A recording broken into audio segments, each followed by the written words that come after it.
I know that Mike Brown of England currently holds a 6-shot lead over a group of others, but wow, what a way to start the tournament. It was very, very difficult, especially for the arm amputees, you know, to try and put on a glove and to try and dry your clubs in that sort of weather is absolutely really, really difficult for them. So very, very tough conditions yesterday, but we're expecting good weather today and hopefully the scores will be a bit better. I did see that it's clear skies, which I'm sure you also checked out, and you were quite relieved to see that. We've been watching numerous weather apps to make sure that the weather's good today. The national competition manages to always attract international golfers, and this year is no different. Why and how is that so? Look, we have been heralded as being the best tournament in the world, disabled golf tournament in the world, and we do attract a lot of internationals because of the quality of the field that we have.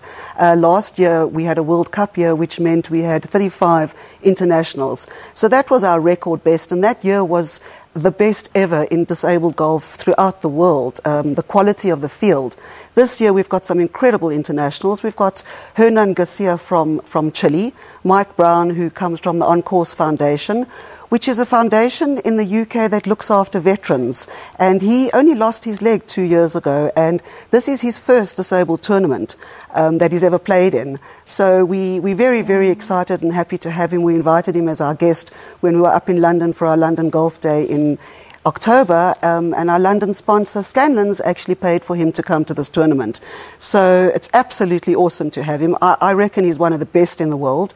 Other internationals, we've got the Dutchies, Tineke Loogman. She's a world champion in her own right, a women's disabled golfer, one-arm golfer. We're very, very privileged to have her, as well as another Dutchman, Leon Emmen, who is a double amputee. We've also got a double amputee from Ireland, James Horrigan, and then our own Chris Wood, who used to live in South Africa and now is in Namibia. So he's playing in the tournament as well. You speak about world one-arm champions on the women's side. South Africa boasts a 3-time one-arm world champion in Reinhard Schucknecht. He says that he desperately wants to win the big one, and that's the overall South African Open title. He's won the arm amputee category before. But how do you actually come up with your one overall champion, considering all the kinds of disabilities that you guys cater for? Our overall champion is the champion over 3 rounds, 54 holes of golf on golf handicap, not disability. So all disabilities, 0 to 18, will play a medal competition, and the overall winner comes out of that. Very difficult for an arm amputee to win the tournament, but we've had our hopes on Reinhard a few times, and he's been right up there every single year. So let's see what happens tomorrow and today. There's a field of 72. You've mentioned some of the South African contenders, some of the internationals, but then we've got some youngsters, a 13-year-old, Kwazu Mahlangu, and there's also a 14-year-old in the field, Wilfred De Bruyn. How did they qualify? They actually qualified like any other adult. They're on our First Swing program.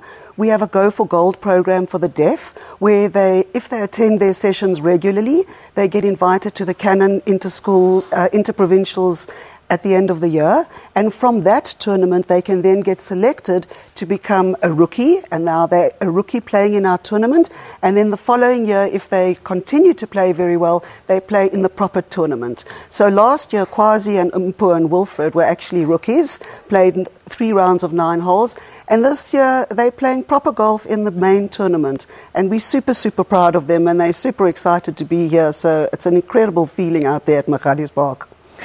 What is the kind of reaction that you get from fully able-bodied people that see disabled golf for the first time, and they see somebody with one arm or a double leg amputee watching what these guys are able to produce over 18 holes? Well, a lot of people actually look at me as if I'm mad and say, but how can a disabled golfer with one arm play golf? And I say, come and have a look at them.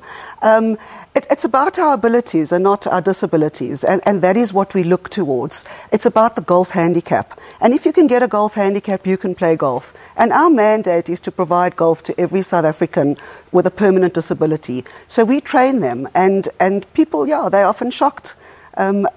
There's a lot of banter as well when you play with an able-bodied, you know. You're going to go home and tell your wife you lost to a guy with one leg, those sort of things. So yes, the able-bodieds are usually quite shocked until they meet us and they see how incredible they are and how wonderfully they play. Certainly an inspirational outing. Thank you very much, Reich of the South African Disabled Golf Association, speaking to us about the Canon South African Golf Open, which is currently underway at Magalies Park Country Club in the Northwest. The tournament will conclude tomorrow.